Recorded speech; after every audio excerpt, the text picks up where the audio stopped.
بسم اللہ الرحمن الرحیم ادعوا ربکم تضرعا وخفیہ انہ لا يحب المعتدین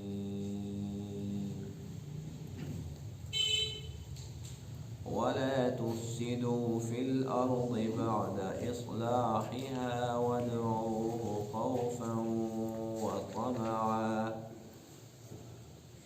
إن رحمة الله قريب من المحسنين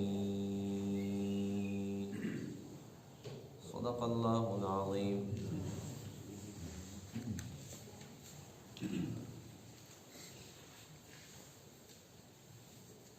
آج کے درس میں آیت کریمہ میں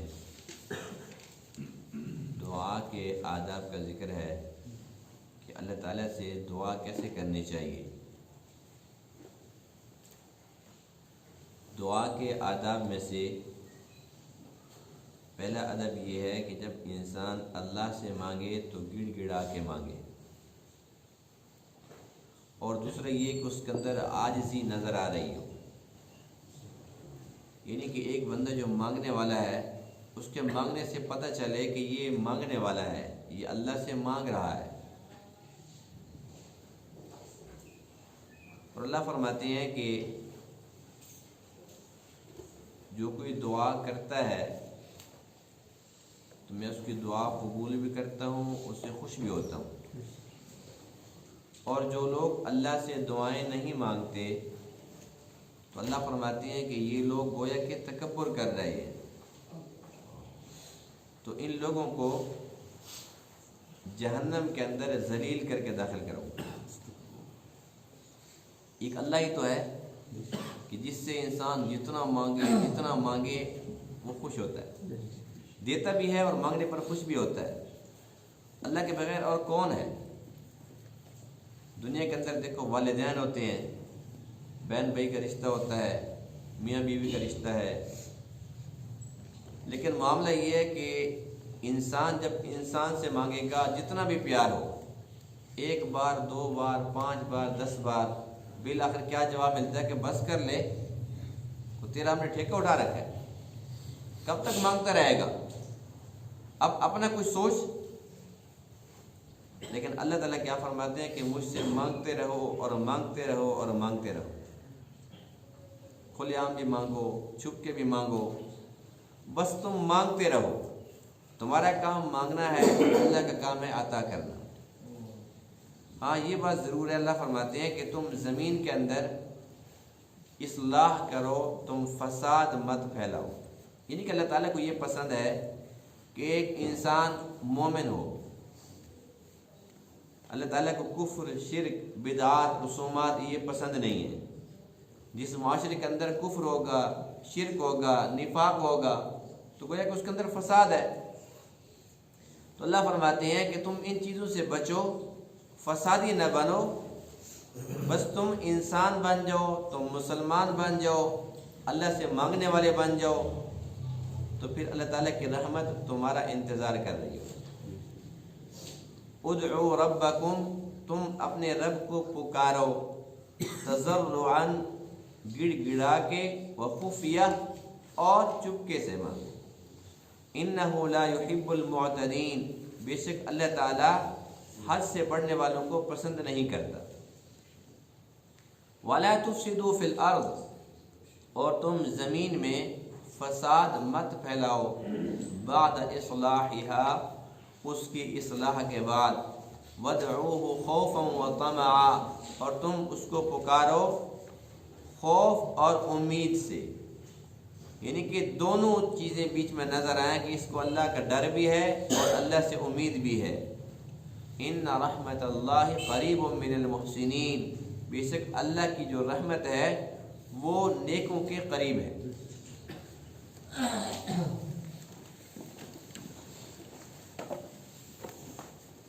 دعا کے بارے میں حدیث پاک میں ہے الدعاء مخ العبادہ، دعا عبادت کا مغز ہے. یہ الگ بات ہے کہ جیسے ہم نے عبادت کے ساتھ سلوک کیا ہوا ہے، اس سے زیادہ برا سلوک عبادت کے مغز کے ساتھ کیا ہوا ہے۔ نماز عبادت ہے، اور ہمارا نماز کے ساتھ کیسا سلوک ہے ہم سب اچھی طرح جانتے ہیں۔ اسی طریقے سے کوئی سی بھی عبادت لے لیں، ہمارا اس کے ساتھ کیا سلوک ہے؟ کیا ہم 100% کما حق ہو اس عبادت کو عبادت کے طور پر کرتے ہیں؟ ہرگز نہیں۔ نماز پڑھتے ہیں بس اللہ اس کو قبول کرے، یعنی کہ جان چھڑانی ہے، نہ نماز کے اندر خشوع خضوع ہے، نہ اللہ کی محبت ہے، نہ کوئی آخرت کا کوئی استحضار ہے، بس یہ کہ نماز پڑھ لی بس ٹھیک ہے۔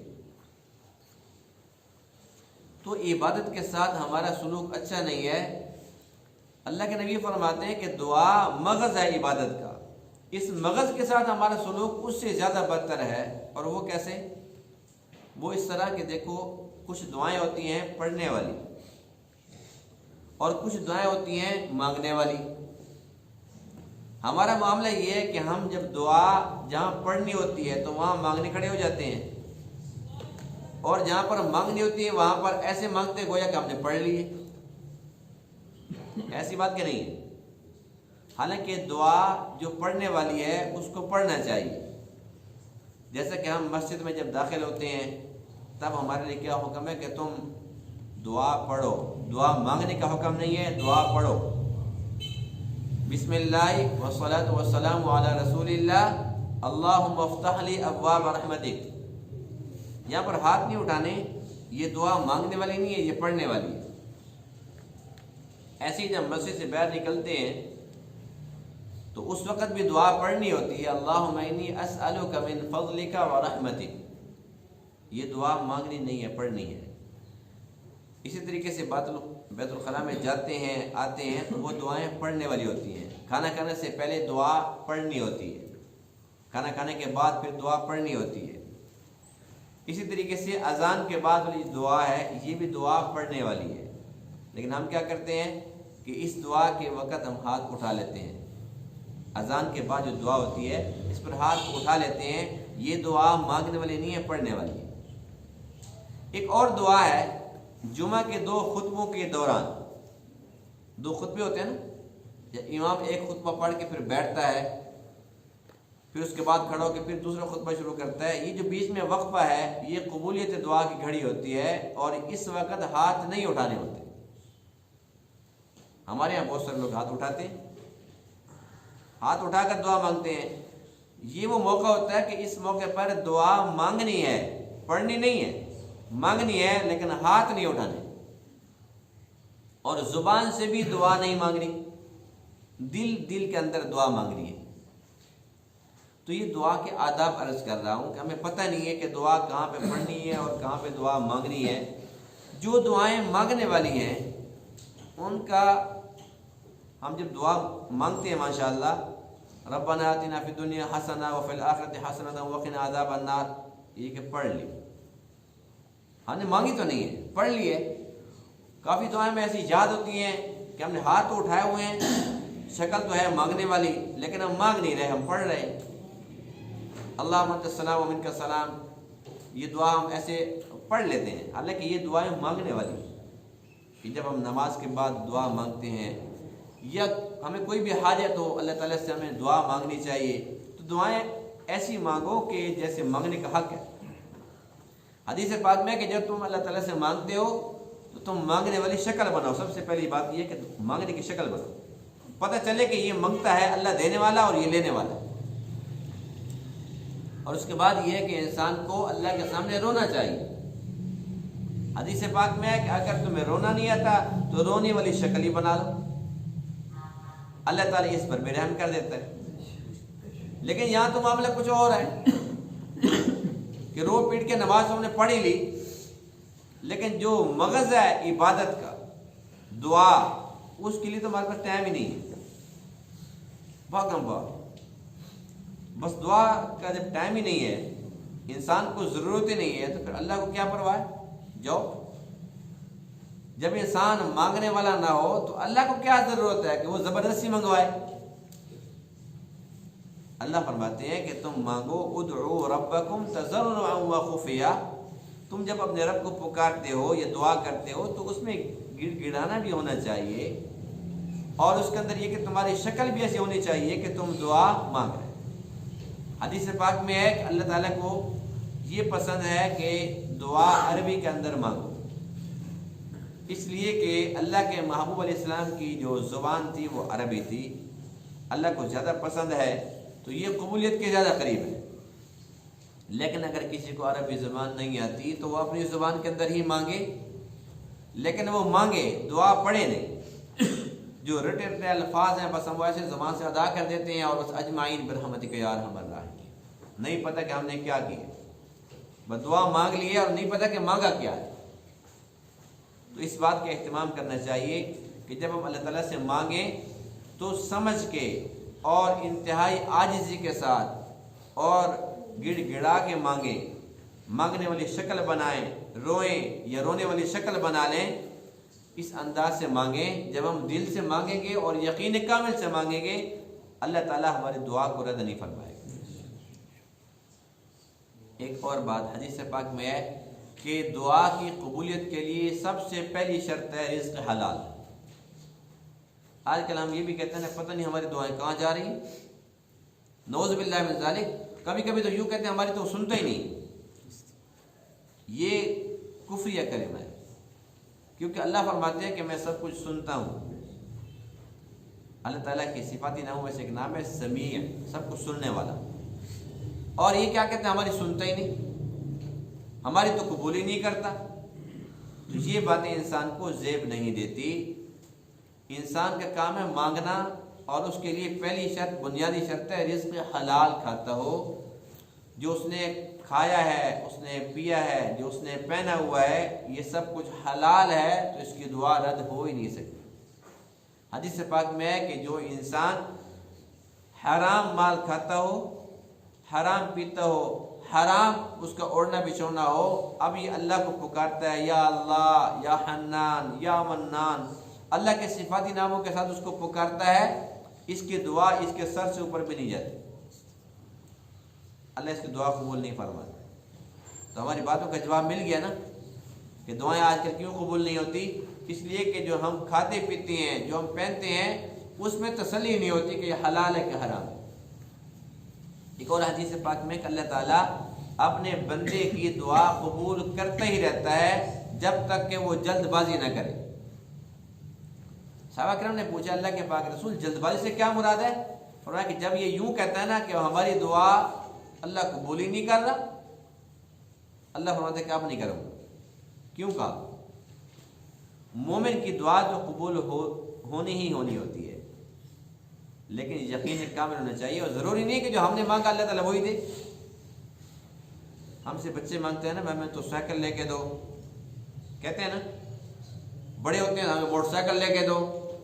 اب والدین کیا کرتے ہیں کہ سائیکل نہیں دیتے، موٹر سائیکل نہیں دیتے، اچھا میں آپ کو گھڑی دلواتا ہوں، بس اب ٹھیک ہے، اب اس کو نا وہ راضی کر لیتے ہیں گھڑی پر، کیونکہ ماں باپ سمجھتے ہیں کہ سائیکل کے ساتھ اس کا ایکسیڈنٹ ہو جائے گا، موٹر سائیکل کے اوپر اس کا کوئی ایکسیڈنٹ ہو جائے گا، کوئی نقصان ہو سکتا ہے، چلو گھڑی ہے وہ تو پہن کے رکھے گا، باندھ کے رکھے گا ہاتھ میں، بالکل ٹھیک ہے۔ والدین بہتر سمجھتے ہیں کہ سائیکل نہیں لے کے دینی ہے، موٹر سائیکل نہیں لے کے دینی، اس کے لیے گھڑی مناسب ہے، یہ کچھ اور لے کے دے دیتے ہیں، چلو تجھے نیا سوٹ دلوا دیتا ہوں، سائیکل کا تو ضد چھوڑ دے۔ ماں باپ دیتے ہیں، لیکن جو بہتر سمجھتے ہیں وہی دیتے ہیں۔ ماں باپ کو بچوں سے پیار ہوتا ہے نا، اور اللہ 70 ماؤں سے زیادہ پیار کرتا ہے بندے سے، 70 ماؤں سے زیادہ پیار کرتا ہے۔ ایسے ہی جب ہم مانگتے ہیں نا تو اللہ کو پتہ ہوتا ہے کہ جو یہ مانگ رہا ہے نا وہ اس کو نہیں دینا، اس میں اس کا نقصان چھپا ہوا ہے۔ جتنا یہ مانگ رہا ہے کہ اس کو میں نے اتنا دے دیا، یہ تو میرے گھر ہی نہیں آئے گا، یہ تو نماز ہی چھوڑ دے گا، یہ تو سجدے سے بھی پھر جائے گا۔ اللہ تعالیٰ اس کے لیے مناسب سمجھتے ہیں کہ چلو کوئی بات نہیں، اس نے یہ مانگا ہے، یہ نہیں، یہ اس کو دے دیتے ہیں، اس کے بدلے میں کچھ اور دے دیا۔ کبھی ایسا ہوتا ہے کہ کوئی دکھ تکلیف کو مصیبت آنی ہوتی ہے، اس نے دعا کی، اللہ وہ چیز تو نہیں دیتا لیکن آنے والی مصیبت کو ٹال دیتا ہے، تو دعا تو قبول ہو گئی۔ ایک حدیث پاک میں ہے کہ جب ایک انسان قیامت کے دن اللہ کے سامنے کھڑا ہوگا اور اللہ تعالیٰ اس کو وہ جو اس نے دعائیں کی تھی اس کی صلے دکھائے گا کہ وہ دعا کی تھی اس کے بدلے میں یہ دیا، وہ دعا کی تھی آخرت میں تیرے لیے یہ اجر مقرر کیا، آخرت میں تجھے یہ دیا۔ اس وقت یہ تمنا کرے گا کاش کہ دنیا کے اندر جو کچھ مانگا کچھ بھی نہ ملتا، سارا کا سارا آخرت میں ملتا۔ اللہ کو بندے سے پیار ہے، اللہ جو بھی دیتا ہے وہ ٹھیک دیتا ہے۔ بہرحال اللہ کیا فرماتے ہیں، وقال ربکم ادعونی استجب لکم، کہ تم مجھ سے مانگو اور میں تمہیں عطا کروں گا۔ انسان کے مانگنے کے اندر دیر ہو سکتی ہے، اس کی عطا میں کوئی دیر نہیں۔ انسان مانگنے والا تو بنے۔ ہمارا معاملہ یوں ہے کہ حدیث پاک میں ہے کہ جب تمہیں کوئی بھی مشکل پیش آ جائے تو تم وضو کرو اور 2 رکعت صلاۃ الحاجت پڑھو، اللہ تعالیٰ سے دعا کرو، اللہ تمہاری مشکل کو آسان فرما دے گا۔ اب ہوتا یہ ہے کہ جب کوئی ایسی صورتحال پیش آتی ہے نا تو ہم 2 رکعت پڑھتے ہیں اور اس کے بعد پھر دعا کرتے ہیں، اللہ تعالیٰ ہمارا کام کر دیتا ہے۔ پھر بڑی حیرت ہوتی ہے کہ یہ 2 رکعت اس نے تو کام کر دیا جو کہ نفل نماز تھی، لیکن ہم نے فرائض پڑھے، واجبات پڑھے، بڑی سنتیں پڑھی، سب کچھ پڑھا، لیکن اس کے رزلٹ کیوں نظر نہیں آیا؟ تو وجہ صاحب ظاہر ہے کہ جب مشکل حالت میں انسان ہوتا ہے نا، اس وقت 2 رکعت پڑھی تھی تو بڑے دل سے پڑھی تھی، سر پہ مصیبت جو ہے کھڑی تھی، لیکن جب سر پہ کوئی مشکل پیش نہیں آئی ہوتی تب ہم 4 پڑھتے ہیں، 8 پڑھتے ہیں، 20 رکعتیں پڑھتے ہیں، لیکن دھیان کسی اور طرف ہوتا ہے، اس لیے ہمیں اس کا رزلٹ نظر نہیں آتا۔ تو اللہ تعالیٰ سے جب ہم دعا کریں تو اطمینان قلب کے ساتھ اور یقین کامل کے ساتھ کہ بس ہم مانگ رہے ہیں اور اللہ نے دینا ہے، میں تو اللہ ہی سے لوں گا۔ حدیث پاک میں ہے کہ جب کوئی انسان بیمار ہوتا ہے تو اسے چاہیے کہ وہ اللہ تعالیٰ سے دعا مانگے، اللہ تو اس کو دعا کی برکت سے ٹھیک کر دے گا۔ ہمارا معاملہ کچھ اور ہے کہ دعا میں وہ آخر میں یاد آئے گی، پہلے تو دوڑیں گے، دوائی لیں گے، ادھر سے آرام نہیں آیا، پھر ادھر سے دوائی لی، پھر آرام نہیں آیا، کوئی ڈاکٹر تبدیل کیے، آخر میں کہتے ہیں جی بس ہم ایسا کرتے ہیں، کوئی صدقہ خیرات کرتے ہیں، اب تو بس دعا والی بات باقی بچ گئی ہے۔ آخر میں دعا والی بات، دعا تو پہلے کرنی چاہیے تھی۔ تو ہم نے ترتیب جو ہے نا وہ الٹ کی ہوئی ہے، اور اللہ کی صفت ہے هو الاول والآخر والظاہر والباطن وهو بكل شيء علیم، کہ اول بھی اللہ ہے اور آخر بھی اللہ ہے۔ سب سے پہلے جب بھی ہمیں کوئی دکھ تکلیف پہنچے، جب کوئی مصیبت آئے، کوئی بیماری آئے، کوئی پریشانی آئے، سب سے پہلے اللہ ہی کے پاس آنا چاہیے، کیونکہ پہلے بھی اللہ ہے پھر بھی اللہ ہے۔ جب ہم اللہ کے پاس آئیں گے تو پھر ہمیں کسی اور کے پاس جانے کی ضرورت ہی پیش نہیں آئے گی انشاءاللہ۔ تو اللہ تعالیٰ سے دعائیں کرنی چاہیے اور دعا کے اندر بخل نہیں کرنا چاہیے، اس لیے کہ انسان کی صرف اور صرف زبان ہلتی ہے، دینا تو میرے مالک نے ہے۔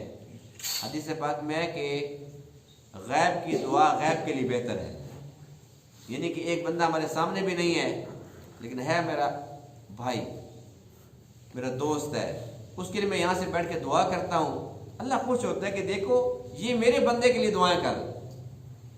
حدیث پاک میں ہے کہ جب ایک انسان دوسرے کے لیے دعا کرتا ہے تو اللہ تعالیٰ ایک فرشتہ مقرر کرتا ہے، یہ دعا اپنے اس دوست کے لیے، بھائی کے لیے، رشتہ دار کے لیے کر رہا ہے، وہی دعا فرشتہ اس کے حق میں کر رہا ہے۔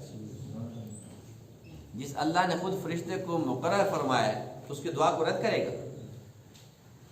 اور دیکھو ہم نے جب دعا کی، ہم تو گناہگار ہیں، ہماری دعا قبول ہو یا نہ ہو، لیکن اللہ نے اس کے صلے میں، اس کے بدلے میں ایک فرشتے کو مقرر کیا اور وہ تو معصوم ہے۔ ہماری دعا کے بدلے میں معصوم کی دعا، فرشتے کی دعا شروع ہو جاتی، ہم کہتے ہیں یا اللہ فلاں کو رزق حلال عطا فرما، رزق وسیع عطا فرما، وہ فرشتے کہتے ہیں اللہ پہلے اس کو دے، پہلے اس کو دے، اے اللہ اس کو نیک صالح اولاد عطا فرما، وہ فرشتے کہتے ہیں اللہ پہلے اس کو دے، اے اللہ اس کے اولاد کو نیک بنا دے، وہ فرشتے کہتے ہیں اللہ پہلے اس کے اولاد کو نیک بنا۔ تو کتنا بہترین طریقہ ہے، اللہ کی رحمت نہیں ہے تو اور کیا ہے؟ یعنی کہ تو بہترین طریقہ ہے کہ ایک تو اجر ملتا ہے مفت کے اندر، دوسرا یہ کہ ہم کسی کے لیے مانگ رہے ہیں اور اس سے بہتر، یعنی ہم سے بہتر وہ فرشتہ ہمارے لیے وہی دعا مانگ رہا ہے۔ تو دعا کے اندر بخل نہیں کرنا چاہیے، پوری کی پوری امت مسلمہ کے لیے، سب کے لیے دعائیں کرنی چاہیے، اور دل سے کرنی چاہیے، گڑ گڑا کی اور رو کے دعا کرنی چاہیے۔ یہ تو ممکن ہی نہیں ہے کہ ایک مومن دل سے دعا کرے اللہ تعالیٰ قبول نہ فرمائے۔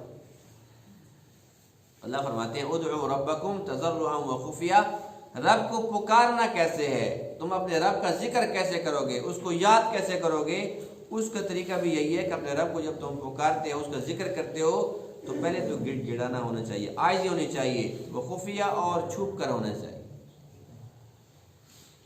ایک ہوتا ہے اونچی آواز سے اللہ کو یاد کرنا، اونچی آواز سے ذکر کرنا، اللہ اللہ کرنا یا سبحان اللہ، کوئی بھی اللہ تعالیٰ کا کوئی ذکر ہو کسی بھی الفاظ کے ساتھ ہو۔ ایک ہوتا ہے کہ دل ہی دل کے اندر کرنا۔ تو یہ سارے کے سارے طریقے اولیاء کرام سے ثابت ہیں۔ کوئی ذکر بالجہر کے قائل ہیں، اونچی اونچی آواز سے ذکر کراتے ہیں، کچھ کہتے ہیں کہ دل ہی دل کے اندر کرو۔ یہ سارے کے سارے طریقے ٹھیک ہیں، بات اتنی سی ہے کہ بس اخلاص کے ساتھ ہو۔ اور فرمایا کہ انہ لا یحب المعتدین، ایسا طریقہ نہ ہو جس کے اندر کوئی مانگنے والا یا اللہ کو پکارنے والا وہ حد سے بڑھنے والا ہو، یعنی کہ خلاف سنت طریقہ نہ ہو، سنت کے مطابق مانگو۔ سارے طریقے احادیث سے ثابت ہیں۔ صحابہ کرام نے اونچی آواز سے بھی اللہ کو یاد کیا اور دلی دل کے اندر بھی یاد کیا، سارے کے سارے طریقے ٹھیک ہیں۔ بس بات یہ ہے کہ پہلے دور میں کیا ہوتا تھا کہ لوگوں کے اندر اخلاص ہوتا تھا۔ کتنا اخلاص تھا کہ گھر کے اندر دیکھو کوئی مہمان بھی آیا ہوا ہوتا تھا نا، تو جو میزبان ہوتا تھا وہ اس کو الگ سے سلا کے، گھر بھی بڑے بڑے ہوتے تھے، جگہ بھی کھلی ہوا کرتی تھی، اور میزبان کیا کرتا تھا کہ اس نے رات کے ٹائم اٹھنا۔ اب یہ کیا کہتے ہیں کہ میں تہجد کی نماز پڑھوں اور میرے مہمان کو پتہ نہ چلے، اور میں نے اتنی تسبیحات کرنی ہے، اللہ کو یاد کرنا، اللہ کا ذکر کرنا ہے، اور بس میرے مہمان کو پتہ نہ چلے، اس کے آرام میں خلل نہ آئے۔ ان کی اخلاص تھا نا کہ کسی کو کانوں کان خبر نہ ہو۔ اور جو مہمان ہے وہ یہ سمجھتا ہے کہ بھئی میزبان کو کوئی تکلیف نہ ہو اور میں چپکے سے اٹھوں ٹائم پر، اپنا میں تہجد بھی پڑھ لوں، اللہ کو بھی یاد کر لوں۔ یہ اخلاص تھا، یعنی کہ ایک ہی گھر کے اندر دونوں ہیں، لیکن یہ چاہتے ہیں کہ ایک دوسرے سے چھپ کے اللہ کو یاد کرنا چاہ رہے ہیں، اپنی تہجد کی نماز کو شور نہیں کرنا چاہتے کہ جی میں تو بڑا تہجد گزار ہوں، کبھی چھوڑی نہیں ہے، بس پھر صبح میں اٹھوں گا یوں کروں گا، یعنی کہ وہ ذکر ہی نہیں کرتے۔ وہ کہتے ہیں جی بس مہمان کو پتہ نہ چلے، مہمان کہتے ہیں کہ میزبان کو پتہ نہ چلے۔ یہ دور تھا کہ نہیں تھا؟ اور دیکھو یہ وہ بابرکت دور تھا، صحابہ کرام کا دور ہے کہ ایک مہمان آتا ہے اور میزبان جب گھر میں اس کو لے کے جاتا ہے، پتہ کرتا ہے کچھ کھانے کو ہے، کہتے ہیں کھانے کو تو کچھ نہیں ہے، بس اتنا سا ہے۔ وہ کیا کہتے ہیں کہ ہماری خیر ہے، بس ایسا ہے کہ جب ہم کھانا شروع کریں گے نا، دسترخوان لگا کے کھانا شروع کریں گے تو تم نے چراغ بند کر دینا، چراغ بجھا دینا، کہیں گے جی بس بانا کر دیں گے، تیل ختم ہو گئی ہے۔ اب وہ میزبان بیٹھا ہوا ہاتھ ہلا رہا ہے، آوازیں جیسے کھا رہا ہو، لیکن کھا نہیں رہا ہوتا تھا۔ یہ اخلاص ہوتا تھا کہ مہمان کھا لے، میری خیر ہے۔ اور اس دور میں اللہ کی پناہ ریاکاری، اور ریاکاری وہ جو سر چڑھ کے بولے، اللہ کی پناہ ہر کام کے اندر ریاکاری۔ اب روزہ ہے، یہ وہ عبادت جس کے اندر ریا نہیں ہے۔ نماز پڑھتے ہیں تو سب کے سامنے پڑھتے ہیں نا، حج کو جاتے ہیں تو سب کے سامنے جاتی ہے، سب کو پتہ چل جاتا ہے۔ کوئی انسان زکوٰۃ دیتا ہے تو پتہ چل جاتا ہے، کم سے کم اس کو تو پتہ چلتا ہے جس کو اس نے دی ہے۔ روزہ ایسی عبادت ہے کہ اس کو پتہ ہے یا اللہ کو پتہ ہے، اس کے ماتھے پہ لکھا ہوتا ہے کسی نے روزہ رکھا ہوا ہے۔ لیکن ہم لوگ روزہ رکھتے ہیں، اس کے بعد پھر ہم بازار میں جاتے ہیں، دوستوں کے پاس جاتے ہیں، بس یہ آج تو بڑی سستی سی ہو رہی ہے، سر میں بھی درد ہو رہا ہے، کچھ پیٹ میں بھی تھوڑا سا درد ہو رہا ہے، کیا ہو گیا؟ بخیر ہے، رات کو ذرا جلدی اٹھا تھا، روزہ رکھا تھا نا، تو بس تہجد کی نماز پڑھی ہے، اس کے بعد تھوڑی دیر سویا ہوں، پھر اٹھ کے وہ نماز پڑھی ہے، تو بس آج پیٹ میں تھوڑا درد ہے روزے کی وجہ سے۔ یعنی کہ اس کو بتا دیں کہ تہجد بھی پڑھی ہے، میں نے روزہ بھی رکھا۔ اب اس کو تو نہیں پتا تھا، تو یہ کیا ریاکاری نہیں تو اور کیا ہے؟ یہ ریاکاری کا انداز ہے، یعنی کہ ایک کام کرنا ہے تو پھر اس کا اعلان کرنا ہے۔ ہم چاہتے ہیں کسی نہ کسی کو پتہ چلے، ہم کیسے لوگوں کو بتائیں؟ یہی معاملہ اللہ کے ذکر کا، یہی معاملہ دعا کا ہے، یہی نماز کا ہے۔ اب صورتحال یہ ہے کہ پوری مسجد کے اندر ہم کتنے لوگ ہیں نماز پڑھنے والے، دعائیں بھی مانگتے ہیں، نمازیں بھی پڑھتے ہیں، لیکن اخلاص اور خشوع خضوع کتنے لوگوں کے اندر ہے؟ ہم سب کو پتہ ہے نا کہ کسی میں بھی نہیں ہے، سارے کے سارے خالی ہو گئے۔ بس اب تو یہ ہے کہ بس نماز پڑھی جا رہی بس، اور دعائیں بھی مانگی جا رہی ہیں، اندر روح ختم ہو چکی۔ اور اب تو اللہ کی پناہ ریاکاری کا وہ سیلاب آیا ہوا ہے، اس کو میں یوں بھی کہہ سکتا ہوں کہ یہ بغیرتی کا سیلاب ہے، ریاکاری بغیرتی سے بھی بہت آگے ہے۔ اب صورتحال یہ ہے کہ لوگ جاتے ہیں اللہ کے گھر، عمرے پہ جا رہے ہیں، حج کرنے جا رہے ہیں، تو وہاں پر وہ سیلفیاں لے رہے ہیں، ہے ایسی بات کہ نہیں؟ وہاں پہنچے ہوئے ہیں اور وہاں سے جا کے یہ دیکھے جی میں فلان جگہ پہنچا ہوں، اور وہاں کی یادگار تصویریں وہ فوراً واٹس ایپ کر دی اور فیس بک پہ، یعنی کہ کرنی تو عبادت تھی، دنیا کو دکھا رہے،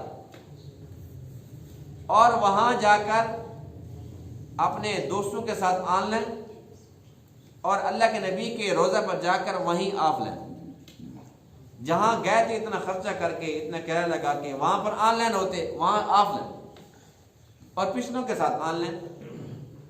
خانہ کعبہ کا طواف چل رہا ہے اور وہاں موبائل کے اندر جہاں ویڈیو بھی بن رہی ہے اور سیلفیاں بھی بن رہی ہیں، تو اس سے بڑی ریاکاری کیا ہو سکتی ہے؟ اللہ تعالیٰ ایسی عبادت بندے کے منہ پہ مارتا ہے کہ جل دفع ہو جا، اگر یہاں آ کر یہی کچھ کرنا تھا پھر یہاں آیا کیا لینے، وہی گھر مرتا۔ اب تو نماز کی بھی سیلفی ہے، دعا کی بھی، ہر ایک چیز کی سیلفی بن رہی ہے اور دنیا کو دکھائی جاتی ہے، دیکھو یہ میں دعا مانگ رہا ہوں، یہ میں خانہ کعبے پہ کھڑا ہوا۔ جس کے لیے انسان جاتا ہے اس کو بتانے کی ضرورت ہے؟ اللہ فرماتے ہیں انہ لا یحب المعتدین، جو حد سے بڑھتے ہیں میں ان کو پسند نہیں کرتا۔ یہ حد سے بڑھنے والے کہ اللہ سے دعا کر رہے ہیں تو وہ بھی لوگوں کو دکھا رہے ہیں، وہاں اگر طواف کر رہے ہیں تو لوگوں کو دکھا رہے ہیں۔ اسی طریقے سے یہاں بھی صورتحال دیکھ لیں کہ اگر کوئی انسان جو ہمارے عمراء وزراء طبقہ اگر کسی غریب کو ایک سوٹ دیتے ہیں روزوں کے اندر تو اس کی 10 دفعہ تصویریں بنتی ہیں، اور وہ لینے والا شرم سے بیچارہ پانی ہو جاتا ہے کہ کاش میں یہاں نہ آتا، نہ لیتا تو وہی بہتر۔ دنیا دیکھ رہی ہے اور مجھے 300-400 روپے کا ایک سوٹ دیا ہے اور دنیا کو دکھایا جی میں نے فلاں کو دیا تھا، 20 بندے ساتھ کھڑے ہوئے ہیں، یہ دے رہے ہیں جی، وہ بندہ بیچارہ لینے والا لے رہا ہے، اور وہاں پر بھی موویاں بن رہی ہیں۔ اور ہم اگر مسجد کے اندر پنکھا لگواتے ہیں تو میں نے اپنی آنکھوں سے دیکھا ایسی جگہ پر جہاں پر پنکھا لگا ہوا ہے اور پر کے اوپر لکھا ہوا ہے کہ یہ عطیہ من جانب فلاں من فلاں، پنکھے کے پر پہ لکھوا دیا۔ آپ نے دیکھا ہوگا بازار کے اندر جو بیچارہ ویل چیئر پہ کئی پھر ہوتے ہیں، معذور ہوتے ہیں، تو اس کے پیچھے لکھا ہوتا ہے کہ یہ عطیہ من جانب فلاں من فلاں۔ اس کا مطلب یہ کہ نعوذ باللہ من ذالک، ہم نے جو نیکی کی تو اللہ کو پتہ نہیں تھا، ہم نے اس کو بتانے کے لیے لکھا ہے۔ اس کا مطلب صاف ظاہر ہے کہ اللہ کو تو پتہ تھا، لیکن جن کو نہیں پتہ تھا ہم نے تو کیا ان کو دکھانے کے لیے۔ یہ ریاکاری کی بدترین مثال ہے، اور کسی کے جذبات کو مجروح کرنا اور اس کی عزت نفس کو پامال کرنا یہ کتنا بڑا گناہ ہے۔ کہیں پر اگر کسی نے نلکا لگوا لیا تو تختی ساتھ لگی ہوئی ہے، یہ فلاں نے اصالہ ثواب فلاں، مقصد تو وہی ہے کہ ہمارا نام آ جائے۔ تو اللہ فرماتے ہیں کہ میں ایسے لوگوں کو پسند نہیں کرتا۔ اللہ کو صرف اور صرف وہ لوگ پسند ہیں جو اللہ کے بن کر جائیں۔